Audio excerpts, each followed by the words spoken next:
For the past several weeks, I have been working late nights in the office in order to finish work early so I can have breakfast with the kids and do the school runs tonight. The boss let me finish halfway through my shift due to the amount of work I have put in on a project that is now completed on the drive home. I was looking forward to his time with the little ones in bed. Well, I walked into my wife having sex with some bloke on the sofa. Deer and headlike moment. I grabbed my keys and now I am in the office wondering what the hell I am going to do.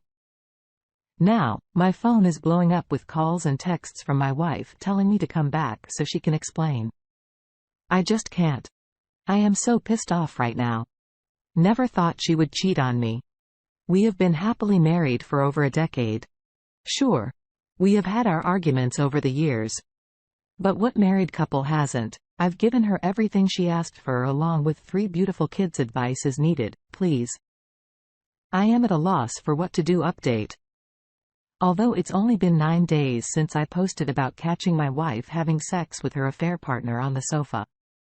I know a lot of you have asked to be kept updated before I update you. I would like to thank you all for your advice and support. Unfortunately, I wasn't able to respond to your comments due to the shit show that is currently happening now. Well, as you can imagine, the shit has now hit the fan. I have no idea where to start. Well, I am currently off work and will be until I am ready to go back.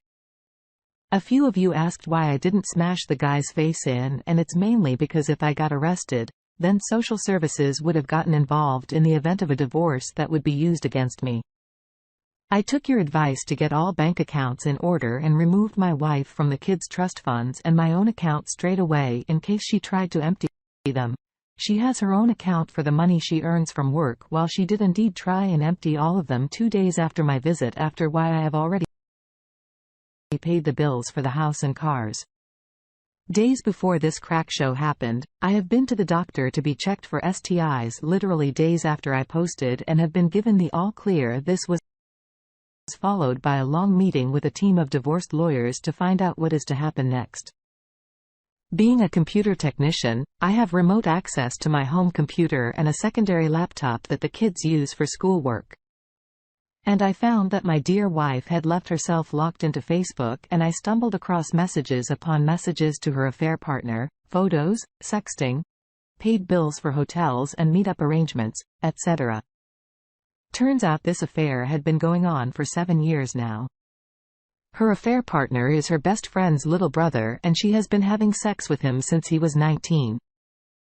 All this has been given to the lawyers as there's no going back.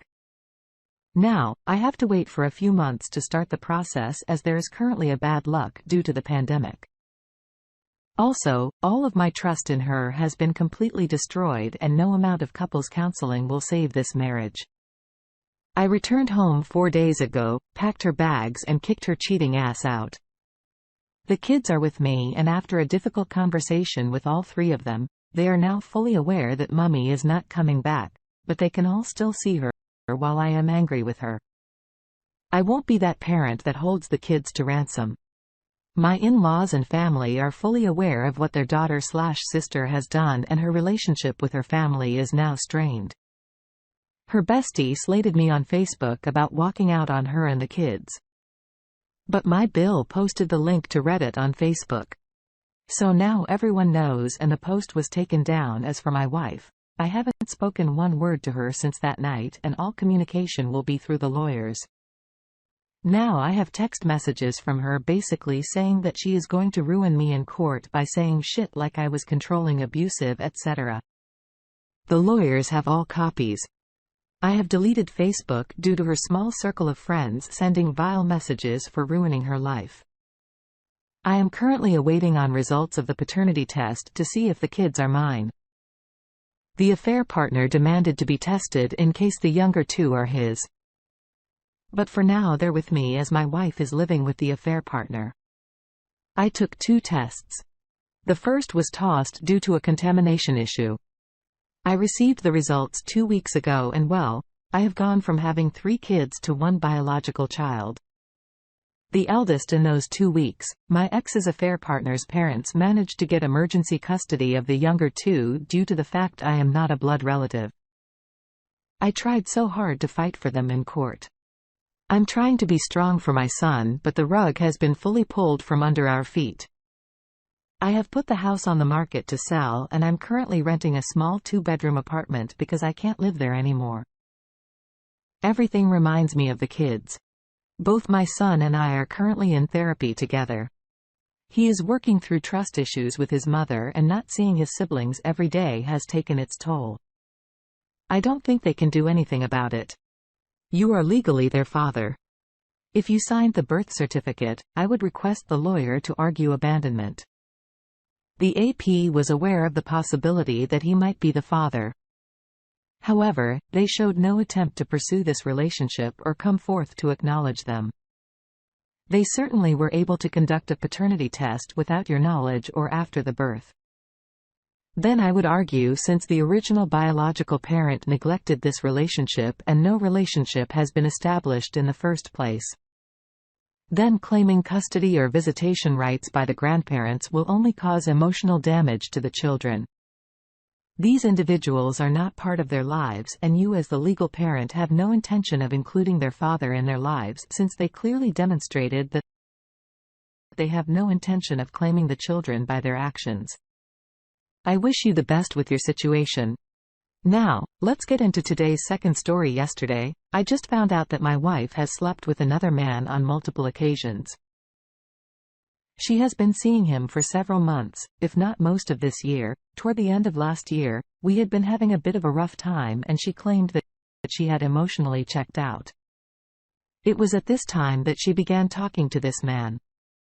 She stated that they had met up once and just talked. She said that it was at this time that she decided that she was making a mistake and chose to break things off.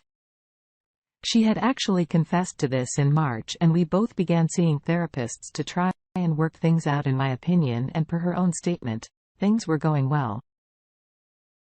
And we had been spending a lot of time together in the last few months with barely any arguments.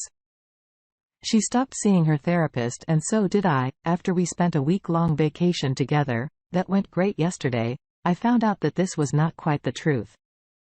She admitted that she had still been seeing him and that they met up again in the early part of the year at a hotel and had sex. She stated that this was not the only time, and it had happened at least 2 other instances while they had spent time together. She spent time with him on multiple occasions while claiming to me to be spending time with her female friend. She claimed she did not sleep with him during every meeting. Here is where things get messier. She claimed she had been trying to break things off for a long time, but he was holding the original event over her with the unspoken threat of telling me everything. She stated that once we began working things out, and after she originally confessed half-truth confession, as she said, they never did anything physical originally, was when she tried to break things off. She claimed to have been scared to tell me the full truth because she didn't want to lose me and is still in love with me. She said she thought he was crazy and might show up in her house if she refused to see him. She almost recently saw him a week ago, and she denied sleeping with him. She stated she did not want to go see him and that she cried, begging him not to make her all. This is extra confusing on top of everything else. I forgave her after the original confession because she said nothing physical happened and she had cut off all communication with him months ago. That was a lie. She had recently been giving me treats and gifts, as well as framing recent pictures of us around the house. This made me think things were going well. We share a home and several cats together, and I love them like my own children. I have loved her unlike anything else in this world and would have done anything for her. I hate the idea of losing any of the life we had together. But can I ever trust her? Can this ever be fixed? Should I even try? I've talked to her some more today, and she claims she wants nothing to do with the other man and wants to be with me. I just don't know. Edit for clarification. The AP was married. His BS caught him and informed me after confronting my Ds. She confessed there was no proof of APA, but she admitted to it. Then I've finally been able to eat again, and I have spoken to a good friend who has my back for support. I'm sorry that you find yourself in this situation. Realizing the level of confusion and hurt you're dealing with. Are you able to create some space from your biggie view? So you can figure out what's the best way forward for you at this time. If you can implement the 180 gray rock methods, insist that she get back into IC and figure out why she could give herself permission to step out of your marriage, while you also get some IC for infidelity trauma for yourself to learn how to deal with all of this going forward. Don't do MC until weighs down. This is her shit sandwich, not yours. So that can wait if you can sleep in separate rooms or move out for a while. So you can get your head straight. Don't be afraid to go speak to a lawyer now. So you can figure out what divorce looks like and start the process. You made a mistake the first time by forgiving her, and yet she still continued to lie to you without little to no consequences. Mean you both swept the whole event and never worked through the actual issues or her whys. So essentially you gave her a pass, and now moving forward, whether this AP is good or bad, or she's bored or really scared of him. If you let her move, there will be another AP down the road. So you really do need to look out for yourself and work towards being a better version of you in case things don't work out. I wish you the best of luck with your situation. Thank you for taking the time to listen to today's stories. If you enjoyed listening, please feel free to like and subscribe if you haven't already. Also comment below with your thoughts on today's stories. If there is a story you would like to share about your own situation or someone else's, please do not hesitate to contact me.